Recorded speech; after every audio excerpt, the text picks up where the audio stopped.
Video games are all kinds of fun, but did you know they can also improve your cognitive ability or be used in schools and hospitals for all manner of applications? Well, here are 7 ways games are actually really good for you. Video games are a form of escapism, a challenge to overcome, and somewhere to hang out with friends. If you're a gamer, you probably already know about all the wonderful ways playing games can enrich your life. From health benefits to improving cognitive abilities, we now have enough data from the last few decades to know that they can actually be good for you and aren't going to turn us all into deranged psychopaths like Mum first thought. Throw your controller through the window one time and you have anger issues.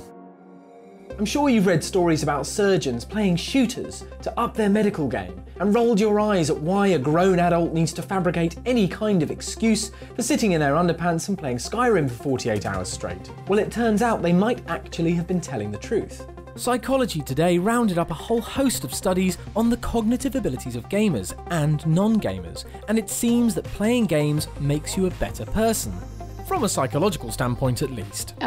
Just go away. Come on, hon. It's just a little paperwork.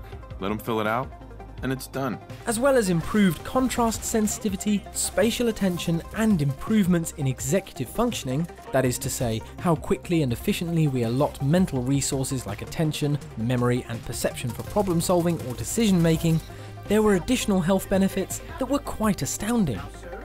Playing video games can successfully treat amblyopia, or lazy eye disorder, by playing using only the lazy eye. Participants showed huge improvements, with some getting 20/20 vision or even better in the affected eye. A second study found that dyslexic children who played video games showed improvements equal to or better than programs specifically designed to treat dyslexia when comparing scores on tests of reading and phonology.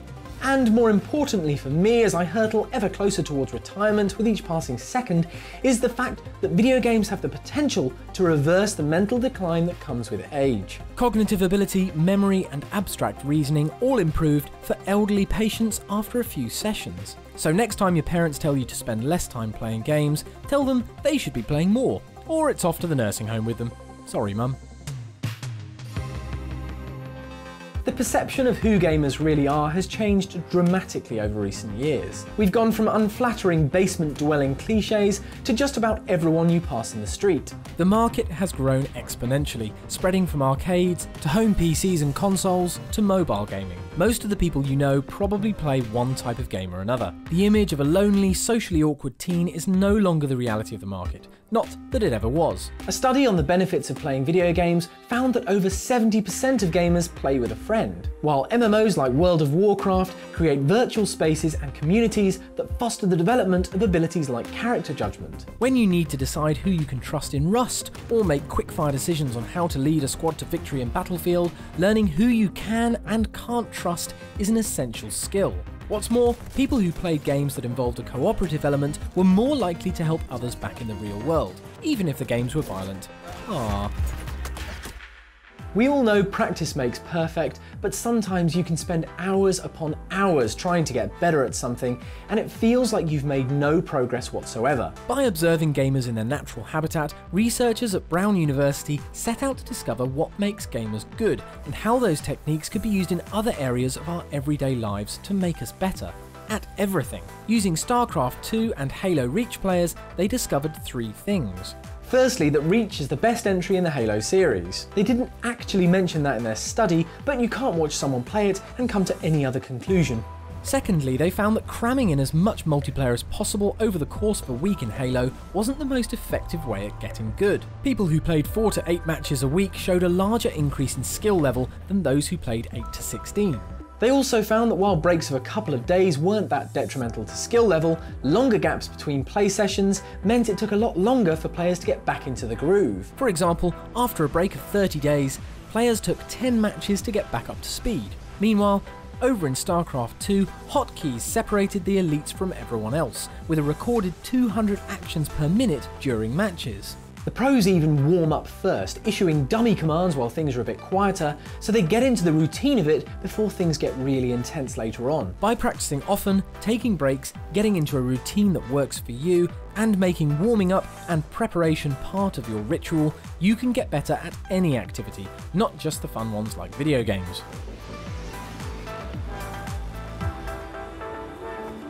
It's no secret that people like rewards. Bribing kids to be decent human beings with empty promises of the latest toys or trips to Disneyland is something we're all familiar with. It worked on me. Thanks, Mum. And it's working on my kids. Sorry, guys. Video games use a similar approach, but they have to be slightly more sophisticated in order to keep our attention. The prospect of discovering an item like a rare and powerful weapon with an infinitesimally low drop rate isn't enough on its own to keep us engaged. Rewards in games work by using something called the reward schedule, which is based on over 1 billion data points collected about a game's player base. All of our in-game actions can be measured to give developers data on what does and does not work to keep us engaged. Tom Chatfield's TED Talk on how games reward the brain covers mechanics like XP bars that players can watch increase as a measure of their in-game progress, or offering a variety of missions or quests with their own difficulty that players can work towards completing at their own pace. It's all about reinforcement and feedback, problem solving and learning. Reward-seeking behaviour is associated with dopamine release, which rewires the brain to take in new information. Once the reward is no longer surprising, our brains go back to pootling along as normal. Applied to games, you can see why scattering around gold, ingredients to potions, or weapons in unexpected places keeps players engaged. If we don't know what's coming or can't predict what we're going to find in that next treasure chest, we won't be able to resist. So, if anyone tells you they don't like surprises, they're lying.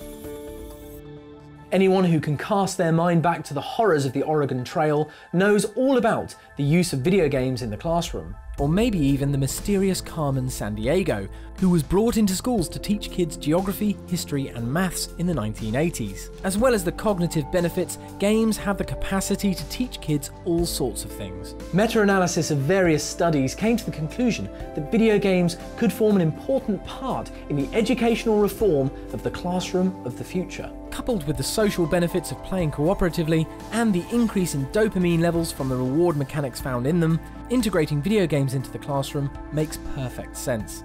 Even if I am a little jealous. What would I have given to play Pong at school when I was a lad? I'm kidding. I'm not that old. But I am very jealous.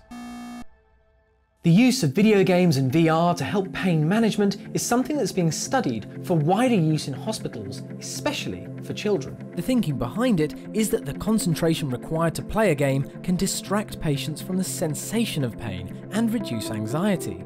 Psychologist Lynn Dahlquist found that the tolerance to pain in a group of young patients increased as the game's level of interactivity did. In another study, a young boy who continually picked at a skin condition was given a handheld gaming device after other treatments failed. 2 weeks later, he had left it alone long enough for it to have healed. Distraction when you're in pain is a simple enough trick, but it's easier said than done. And if it means sick kids get to play a few hours of Wolfenstein, or something more age appropriate, then we're all for it. Another medical application of games is physiotherapy, predominantly through the use of motion control peripherals and games like bowling or boxing. They provide a way to improve strength and balance in fun and engaging ways, and this form of rehab, as it's been dubbed, has already found its way into nursing homes, hospitals, and rehab centres. It's another example of how the interactivity of games can be utilised to make mundane or unpleasant activities seem fun. The escapism of slipping away from a hospital bed or nursing home, no matter how much fun Doris insists the bingo is a big part of that. We've always known that games are a productive way to spend time, and despite the bad rap they got for a while, researchers have had enough time with them in the wild to dismiss the scaremongering and realise the potential applications both video games and video game tech can have in other fields. As for me, well, I need to keep dementia at bay and lay off the aspirin for a bit, so I've blocked out the entire weekend to sit down on my PC and work through my Steam library. Please let us know in the comments below if you've experienced any other fantastic real-world benefits to playing video games, and don't forget, please leave us a like and subscribe for more great gaming videos.